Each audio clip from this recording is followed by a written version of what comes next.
Hello, my name is Liam Jarvis. I am the moderator for this talk show.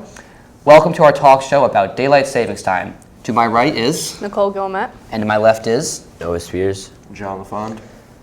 During this talk show, Nicole will be arguing the pro side of daylight savings time, and to my left, they will be arguing the con side.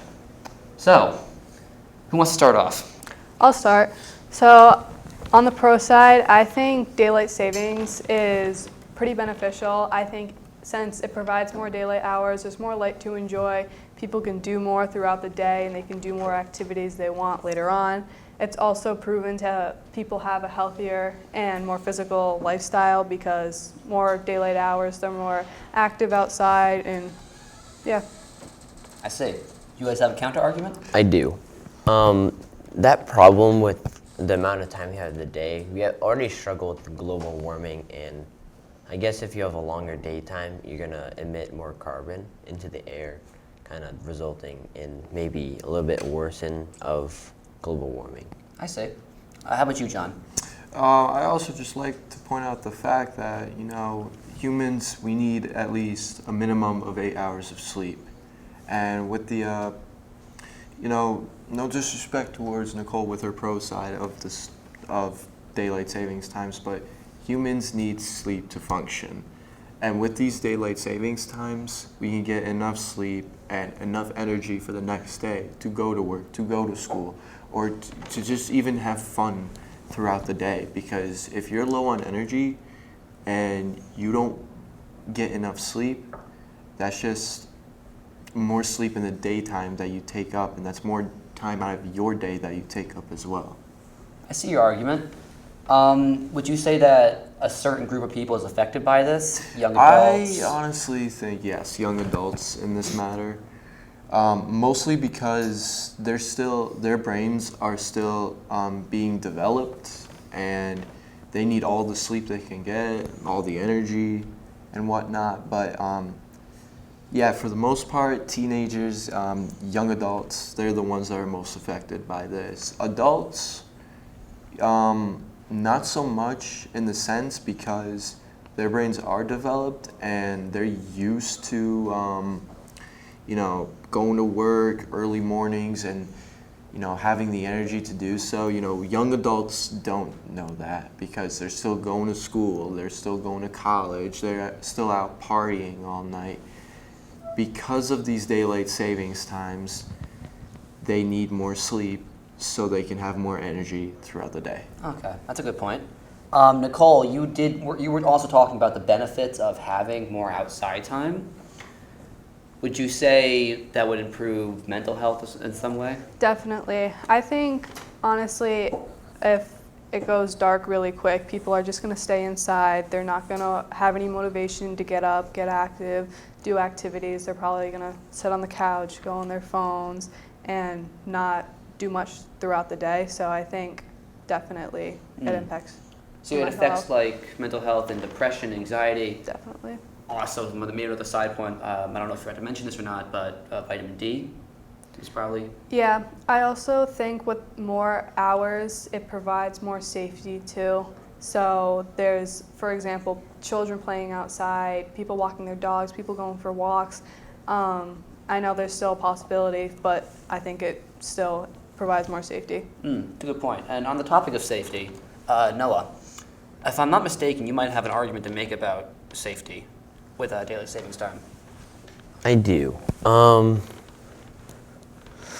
It's more of like with cars and idea that Nicole said about like how the incidents could happen during regular timing, but also if you have more hours, might have people tend to party or go out and enjoy more time, which could cause either like drinking and driving or more fatal crashes.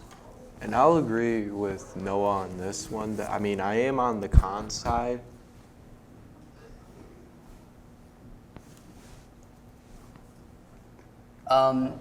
Yes, you are on the con side, and Nicole is on the pro side. And we hear more from this argument, both arguments, as soon as you return from this PSA about animal abuse.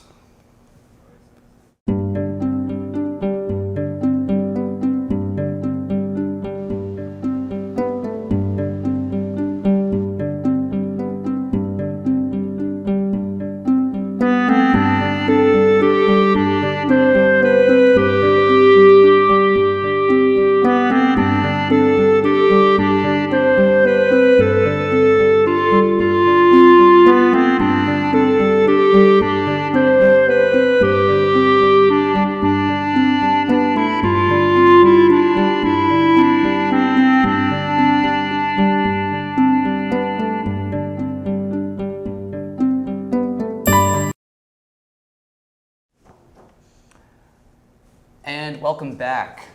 So as we were saying before, we do have two opposing arguments to this, and I like to thank Nicole for developing that very nice PSA about animal abuse. Now, back to you guys. There are definitely drawbacks to safety because of driving at night and exhaustion.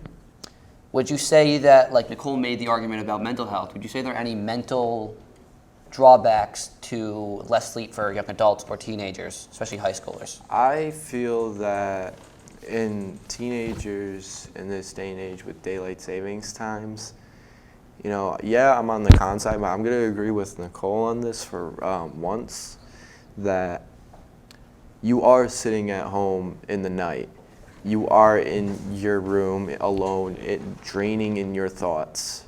And that's what daylight savings times does to you. It gets you in your thoughts, and it causes depression and anxiety. And, you know, for a teenager, that's something that's like very concerning in this time of age because of the amount of suicides that's been happen recently. But other than that, you know, it could also daylight savings time could also help you start thinking more about yourself, your awareness, the people around you that love you and care about you, because study has shown that more teenagers during daylight savings time spend more time with their family than their actual friends because of the fact that they're thinking, you know, for themselves, and they think too much about it, and throughout this time, you know, they start to realize, oh, I'm like approaching adulthood, you know, I can't be out drinking or partying every night or whatnot, or whatever teens do nowadays. But it really just goes to show that daylight savings time has them more thinking about adulthood and what they want to do in their future and how it's going to benefit them if they start thinking for themselves. Yes, many studies show that lack of sleep and exhaustion can lead to depression and increased feelings of anxiety. Nicole, do you have anything to say to that? I want to go back to what Noah said on the driving during daylight hours and stuff. Of course. I think back to the safety one again. I know just because it's light out doesn't mean people still aren't going to get into car accidents, but I think with more light, there's a slight chance that more could be prevented. Of course. And John, you were earlier alluding to the fact that daylight savings time is sort of an obsolete thing at this point. Yes, very much so, because, you know, with the hours the way that they are for daylight savings time, and with people driving in the night, it's proven that driving in the night is more dangerous than actually driving in the daytime, because the fact that you either came from a party or a family gathering, and because of these daylight savings times, you know, it gets dark so quickly. Right now, today, I would say that it would get nighttime around 4:30 p.m. and people would still be out and about doing their own thing, and it's dangerous for people to be driving at night because you really don't know what to expect. You won't, if you're driving in the middle of the woods on a main road, you won't be able to see a deer, whereas if you drive in the daytime, you know, you'll see it from afar and you'll be able to not hit it. But Yeah.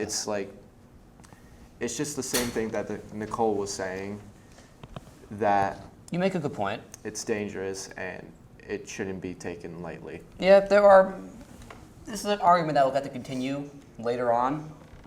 I think there are great points on both sides of this argument, and there might not be any right answer.